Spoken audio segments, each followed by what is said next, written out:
वैशाली मेजवानीमध्ये आज आपण पितृपक्षात पानात नैवेद्यासाठी वाढल्या जाणाऱ्या 6 प्रकारच्या भाज्या आणि त्यासोबतच कढी ही झटपट आणि चविष्ट कशी तयार करायची हे पाहणार आहोत. पण त्याआधी आपण पितृपक्ष म्हणजे काय आणि पितृपक्षाबद्दल थोडक्यात माहिती जाणून घेणार आहोत. तर पितृपक्ष म्हणजे आपले पितर आणि पूर्वज यांच्या शांती आणि तृप्तीसाठी या दिवसांमध्ये अनेक धार्मिक विधी केले जातात.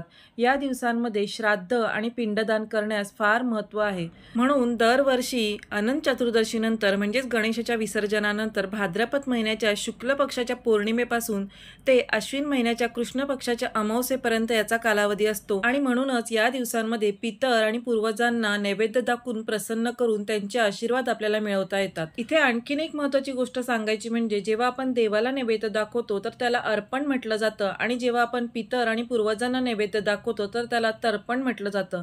तर अशा प्रकारे आज आपण थोडक्यात पितृपक्षाविषयी माहिती पाहिलेली आहे. आता आपण पुढच्या रेसिपीकडे वळणार आहोत. तर इथे आपण झटपट आणि चविष्ट कांदा लसूण विरहित ह्या भाज्या आणि कढी कशी तयार करायची ते पाहिलेलं आहे. सुरुवातीला इथे मी तुम्हाला ज्या भाज्या दाखवलेल्या आहेत त्या मी स्वच्छ धुवून कापून चिरून घेतलेल्या आहेत. तर यामध्ये आपण भेंडी, भोपळा, गवार, कारली, त्यासोबतच बटाटा आणि मेथीची भाजी आपण स्वच्छ साफ करून धुवून घेतलेली आहे. यामधीलच आपल्याला कारली या पद्धतीने गोल कापून घ्यायची आहेत आणि याला मीठ चोळून आपल्याला एक 5 ते 10 मिनिटं बाजूला ठेवून द्यायचं आहे. कारली आता मिठात बुडवून ठेवली आहे. तोपर्यंत आपण इथे एक भाजी फोडणी देऊन घेणार आहोत. तर इथे मी बिडाचा तवा वापरलेला आहे. यामध्ये आता एक छोटा चमचा तेल घालून घेतलेला आहे, पाव चमचा मोहरी, पाव चमचा जिरं, थोडीशी कढीपत्त्याची पाने आणि इथे मी 2 बटाटे बारीक चिरून घेतलेले आहेत ते या फोडणीवर घालून घ्यायचे. सोबतच यामध्ये पाव चमचा हळद, पाव चमचा लाल तिखट, पाव चमचा धणेपूड घालून हे सगळं आपल्याला तेलात 1 मिनिटभर परतून घ्यायचं आहे. मिनिटभर परतून झालं की यामध्ये चवीप्रमाणे मीठ घालायचं आणि यावर आपल्याला झाकण ठेवायचं आहे आणि एक 5 मिनिटं या भाजीला आपल्याला वाफ काढून घ्यायची आहे. अगदी 5 मिनिटांमध्ये ही बटाट्याची भाजी आपली झटपट तयार होते. आता भाजीला वाफ काढून घेण्यासाठी इथे मी एक स्टीलचं ताट यावर ठेवलेलं आहे. आता खोलगट ताट घ्यायचं आहे आणि त्यामध्ये आपल्याला अर्धा ग्लास इतकं पाणी ओतून ठेवायचं आहे, ज्यामुळे भाजी आपली छान वाफेवर शिजली जाते आणि खाली ते करपण्याची शक्यता देखील कमी असते. त्यामुळे अशा प्रकारे आपण वाफ काढून भाजी शिजवली की ती झटपट शिजली जाते आणि मसाले देखील आपले करपत नाहीत. तर इथे अगदी 5 मिनिटांमध्ये हे बटाटे छान शिजले जातात आणि आपली बटाट्याची भाजी अगदी 5 मिनिटात तयार होते. या पद्धतीने आपली बटाट्याची भाजी तयार झालेली आहे. यावरच आता चिरलेली थोडीशी कोथिंबीर घालून घ्यायची आणि इथेही आपली झटपट बटाट्याची भाजी तयार झालेली आहे. तर यामध्ये तिखटाचं प्रमाण तुम्ही तुमच्या आवडीप्रमाणे कमी जास्त करू शकता. आता ही भाजी तयार झाली की यामध्येच परत 1 चमचाभर तेल घालायचं आणि आपण गवारीची भाजी तयार करून घेणार आहोत. तर पाव चमचा मोहरी, पाव चमचा जिरं घालून यामध्येच थोडीशी कढीपत्त्याची पानं घालून घ्यायची आणि आपण जी गवार बारीक चिरून ठेवली होती ती यावर घालून घेणार आहोत. तर इथे मी ही 150 ग्रॅम इतकी गवार बारीक चिरून स्वच्छ धुवून घेतलेली आहे ती यावर घालून घ्यायची. यामध्येच आता पाव चमचा हळद, अर्धा छोटा चमचा यामध्ये लाल तिखट घालून घ्यायचं आहे, अर्धा छोटा चमचा गरम मसाला आणि पाव चमचा यामध्ये आपण धणेपूड घालून सोबतच चवीप्रमाणे मीठ घालायचं आणि या गवारीसोबत हे सगळे मसाले 1 मिनिटभर या तेलामध्ये परतून घ्यायचे आहेत आणि त्यानंतर झाकण ठेवून याला आपल्याला 5 मिनिटं वाफ काढून घ्यायची आहे. आता गवार शिजायला देखील फार वेळ लागत नाही. इथे आपण प्रत्येक भाजी ही पाणी न वापरता तयार करणार आहोत, म्हणजे वाफेवर शिजवूनच तयार करणार आहोत.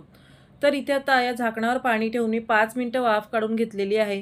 तुम्ही इथे बघू शकता छान अशी गवार आपली शिजली गेलेली आहे. यामध्येच आता 2 छोटे चमचे मी शेंगदाण्याचा कूट घालून घेतलेला आहे. तर इथे हा भाजलेल्या शेंगदाण्याचा कूट तयार करून घेतलेला आहे. 2 चमचे इतका शेंगदाण्याचा कूट घालायचा आणि यामध्येच 1 छोटा चमचा किसलेलं ओलं खोबरं घालून घ्यायचं आहे. सोबतच आता थोडीशी कोथिंबीर घालून घ्यायची आणि 1 चिमूटभर चवीसाठी यामध्ये साखर घालायची आहे.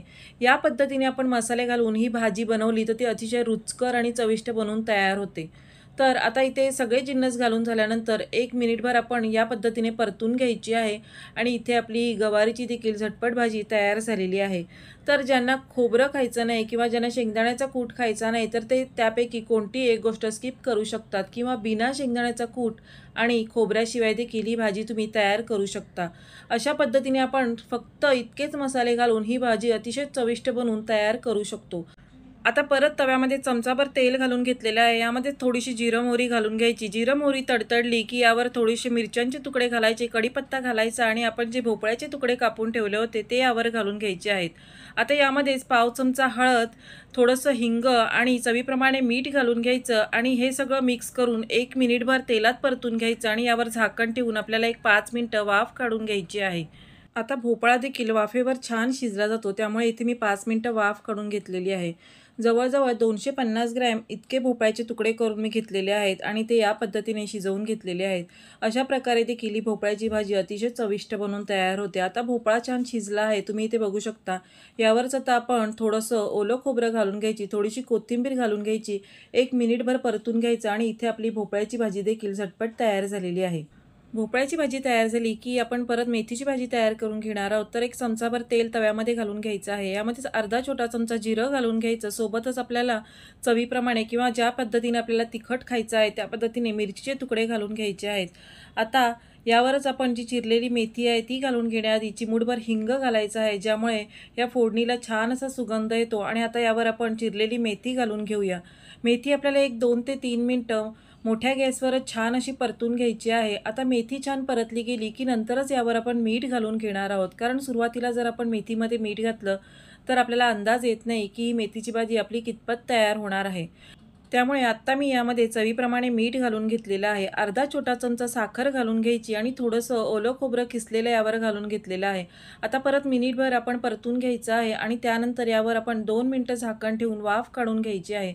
मेथीची भाजी शिजण्यासाठी फार वेळ लागत नाही, पण खोबरं आणि मेथीची भाजी एकत्र आणि एकजीव होण्यासाठी आपण 1-2 मिनिटं याला वाफ काढून घेणार आहोत. 2 मिनिटानंतर तुम्ही इथे बघू शकता छान अशी मेथीची भाजी देखील आपली तयार झालेली आहे. यामध्ये थोडंसं पाणी सुटलं असेल तर तुम्ही मिनिटभर थोडंसं मोठ्या गॅसवर परतून घेऊ शकता. आणि आता इथे आपली ही मेथीची भाजी देखील तयार झालेली आहे. तर इथे साखर घालणं ऑप्शनल आहे, पण साखर घातली तर मेथीचा थोडासा कडवटपणा कमी होतो, त्याची चव बॅलन्स होते. त्यामुळे इथे मी अर्धा छोटा चमचा साखर घालून ही भाजी तयार करून घेतलेली आहे. आता ही भाजी तयार झाल्यानंतर परत तव्यामध्ये 1 छोटा चमचा तेल गरम करून घ्यायचं आहे. यामध्येच अर्धा छोटा चमचा जिरं घालून घ्यायचं आहे. तर इथे आपण भेंडीची भाजी तयार करणार आहोत, ज्यामध्ये मी मोहरीचा वापर करणार नाही. तर फक्त जिरं आणि मिरचीवर ही भाजी आपल्याला फोडणी द्यायची आहे. यामध्येच आता चिमूटभर हळद आपण तेलातच घालून घ्यायची आहे आणि लगेचच यावर आपण इथे 150 ग्रॅम इतकी चिरलेली भेंडी घालून घ्यायची आहेत. आता यावरच चवीप्रमाणे मीठ घालायचं आणि 1-2 मिनिटं आपल्याला मध्यम ते मोठ्या आचेवर ही भेंडी परतून घ्यायची आहेत. आता इथे तुम्हाला वाटत असेल तर तुम्ही यावर झाकण ठेवून ही भेंडी वाफ काढून घेऊ शकता किंवा मंद गॅसवर अशीच भेंडी देखील शिजवून घेऊ शकता. पण घाईच्या वेळेस जर तुम्हाला भेंडी झटपट शिजवून घ्यायची असेल तर या पद्धतीने 2 मिनिटं झाकण ठेवून ती तुम्ही शिजवून घेऊ शकता. आता भेंडी 2 मिनिटं तेलात परतून झाल्यानंतर यामध्ये पाव चमचा इतकं मी धणेपूड घालून घेतलेली आहे, ज्यामुळे ही भेंडीची भाजी अतिशय चविष्ट तयार होते. तर आपण कोणत्याही भाजीमध्ये कांदा लसूण वापरलेला नाही, तरी देखील ह्या भाज्या इतकेच मसाले वापरून अगदी सुंदर आणि चविष्ट बनवून तयार होतात. आता इथे 1-2 मिनिटं मी वाफ काढून घेतलेली आहे. तुम्ही इथे बघू शकता अजिबात ही भाजी चिकट वगैरे झालेली नाही. आता मंद गॅसवरच 2 ते 3 मिनिटं आपण शिजवून घ्यायची आणि त्यानंतर यामध्ये आपण 2 छोटे चमचे किंवा थोडंसं किसलेलं खोबरं घालून घ्यायचं आहे. तर अशा प्रकारे आपली झटपट भेंडीची भाजी देखील तयार झालेली आहे. जर तुम्हाला भेंडीच्या भाजीमध्ये लिंबू आवडत असेल तर एखाद्या वेळेस तुमची भाजी जर चिकट होत असेल तर त्यामध्ये तुम्ही 1 ते 2 चमचे लिंबाचे थेंब घालू शकता आणि ही भाजी तयार करू शकता. भेंडीची भाजी तयार केल्यानंतर इथे आपण सर्वात शेवटी कारल्याची भाजी तयार करणार आहोत, कारण कारल्याचा कडवटपणा दुसऱ्या भाजीला लागू नये म्हणून आपण कोणत्याही भाजी तयार करत असताना आधी कारल्याची भाजी तयार केली नाही, तर अगदी शेवटला आपण कारल्याची भाजी तयार करायला घेतली आहे. ज्यासाठी 1 चमचाभर तेल तव्यामध्ये गरम करून घेतलं. यामध्येच पाव चमचा जिरं, पाव चमचा मोहरी, सोबतच थोडेसे मिरच्यांचे तुकडे घालून आपण जी कारली मिठाच्या पाण्यात बुडवून ठेवली होती किंवा मिठामध्ये बुडवून ठेवली होती ती स्वच्छ पाण्याने धुवून घ्यायची आहेत आणि त्यामधलं पाणी काढून टाकून अशा पद्धतीने ही कारली या फोडणीमध्ये घालून घ्यायची. सोबतच 1 पाव चमचाभर हळद घालून घ्यायची. 1 मिनिटभर तेलात परतून झाल्यानंतर यावरच आपण चवीप्रमाणे मीठ घालून घेतलेलं आहे आणि 1 छोटा चमचा साखर यावर घालून घ्यायची आहे, ज्यामुळे याचा कडवटपणा कमी होतो आणि याची चव बॅलन्स होते. आता हे सगळे जिन्नस घालून झाल्यानंतर परत आपल्याला हे सगळं मिक्स करून घ्यायचं आहे आणि याला 5 मिनिटं वाफ काढून घ्यायची आहे. 5 मिनिटं वाफ काढून झाल्यानंतर यामध्ये मी थोडासा शेंगदाण्याचा कूट घालून घेणार आहे. तर इथे तुम्ही ओलं खोबरं देखील घालू शकता. तुमच्या आवडीप्रमाणे तुम्ही शेंगदाण्याचा कूट किंवा ओलं खोबरं घालू शकता, पण आमच्याकडे कोकणामध्ये जास्त करून ओलं खोबरं वापरलं जातं. त्यामुळे बऱ्याच वेळा प्रत्येक भाजीमध्ये हा ओल्या खोबऱ्याचा समावेश असतो. तर इथे आपण अशा प्रकारे ही झटपट कारल्याची भाजी देखील तयार करून घेतलेली आहे. आता आपल्याला सगळ्यात शेवटी कढी तयार करायची आहे. तर कढी देखील झटपट कशी तयार करायची, त्यासाठी एक मिक्सरचं भांडं घ्यायचं आहे. यामध्येच मी 5 चमचे इतकं दही घालून घेणार आहे. सोबतच आता जर 5 चमचे दही असेल तर यासाठी आपण 1 चमचा इतकं बेसन घालून घ्यायचं. यामध्येच आपण चिमूटभर हळद घालून घ्यायची, मीठ चवीप्रमाणे घालायचं आहे आणि 1 छोटा चमचा साखर यामध्ये चवीसाठीच घालून घ्यायची आहे. आता हे सगळं आपल्याला मिक्सरमधून एकदा फिरवून घ्यायचं आहे आणि इथे आपलं हे कढीसाठीचं मिश्रण झटपट तयार झालेलं आहे. म्हणजे आपल्याला ताक वगैरे घुसळून घ्यावं लागत नाही. तर घाईच्या वेळेमध्ये तुम्ही या पद्धतीने कढी झटपट तयार करू शकता.